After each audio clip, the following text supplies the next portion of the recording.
in Seattle, and you need to buy or sell a home, we'll be right there for you. Because we're the realtors that you can trust. So go to ronanddonsitdown.com.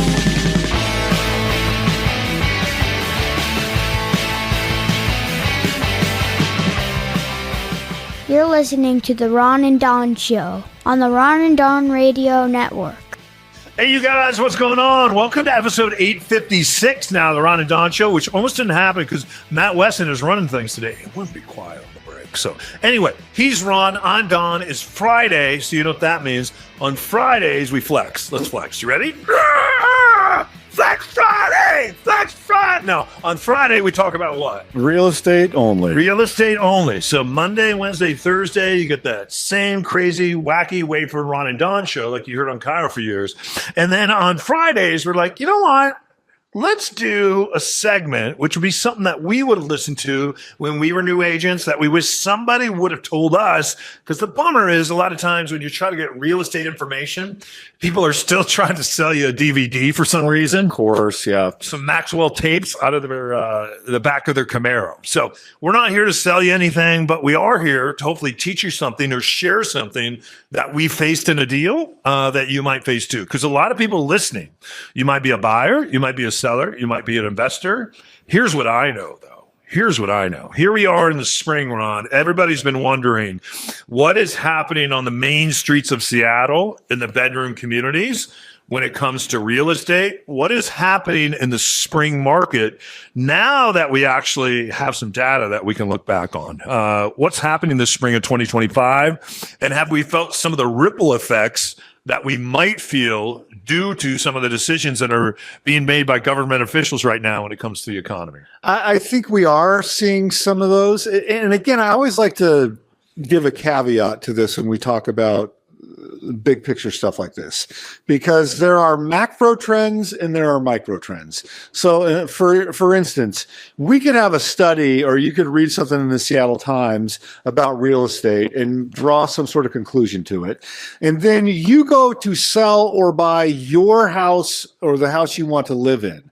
And depending on where that is, the story that you read may or may not have any applicable information. And then I'll give an example. I just read the other day, hey, you want to buy a house in Seattle? The median price for a house in Seattle is like $91,000. I'm like, show me that house, because I can't find a $791,000 house. The reason it's in the sevens is because they're including condos in that, right? But they don't tell you that. So there's a lot of condos out there that you can buy for $300,000, $400,000, $500,000. So it drags that number down. Really, in the city of Seattle right now, in the outlying communities, if you don't have over $1 million to spend on a piece of real estate, and I'm talking about a starter home, you're going to have a hard time buying a piece of real estate in this market. At the same time, though, pay attention, because usually when things get a little shaky on Wall Street, things soften up a little bit on Main Street, and that could be an opportunity for people coming up here. Well, what I want to say, though, is yes, I agree with you. The thing that these studies are good for, and the national thing that what is good for, is you fold it into your overall strategy. So let's just say, yes, we've had these tariffs. It's beginning to impact interest rates. It's beginning to impact the food supply. It's beginning to impact, inventory when you go into Target or Walmart or Home Depot. And so will that impact buying and selling? Yes. So what does that mean? Well, okay, if I'm in the market for a condo, I'm probably going to have more variety.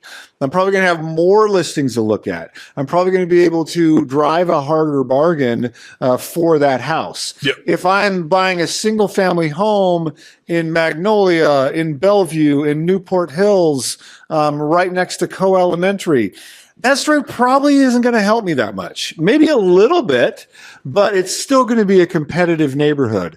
And so the thing I think you can do with those type of meta stories is to go, okay, this might impact the mood of the marketplace more than the individual transactions. And so, like, I was just listening to a report today on consumer confidence.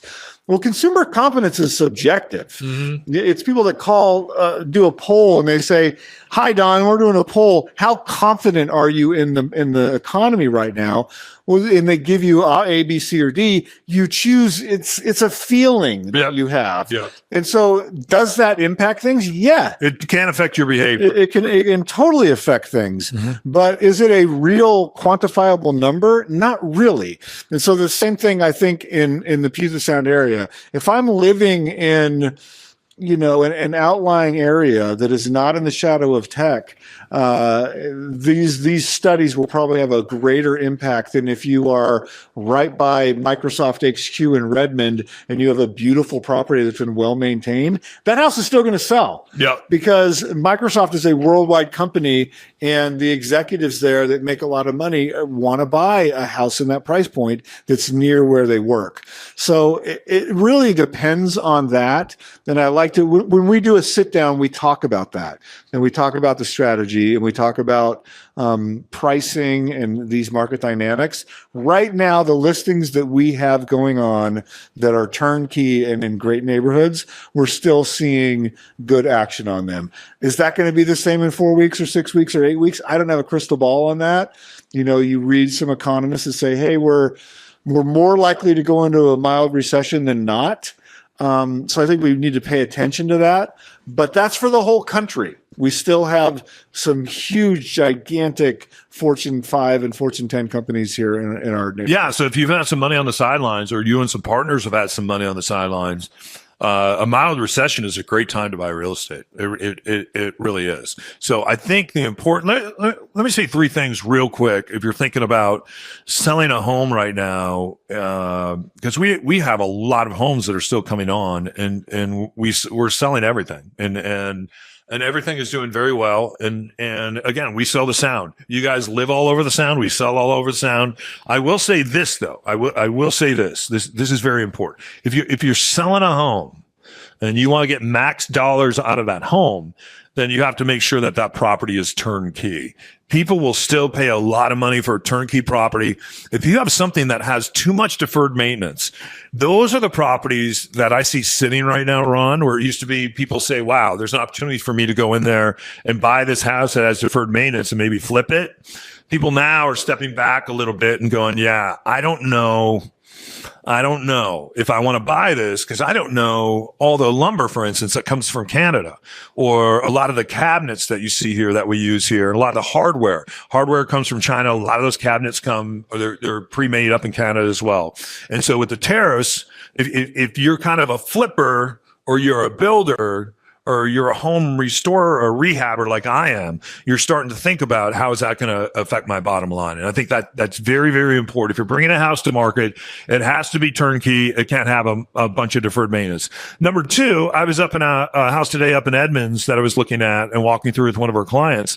He has a significant amount of money that he has set aside to sell this particular home. And I'm like, we're not in a climate right now where we want to spend all that money. Let's be if there's a cabinet and we can paint it and put a different pull on it, if we can use some of the same places where the lights were hanging and all we have to do is go in and replace a chandelier or a light bar in a bathroom, let's see what we can do to put really good lipstick on this so it's not a pig. But don't sit there and start pulling out kitchens and bathrooms and doing big remodels right now, because that electrician, when he walks in the door, because you had to move the light, that electrician is $185 an hour. I have one of my plumbers out working on a property over on the east side today for one of our clients.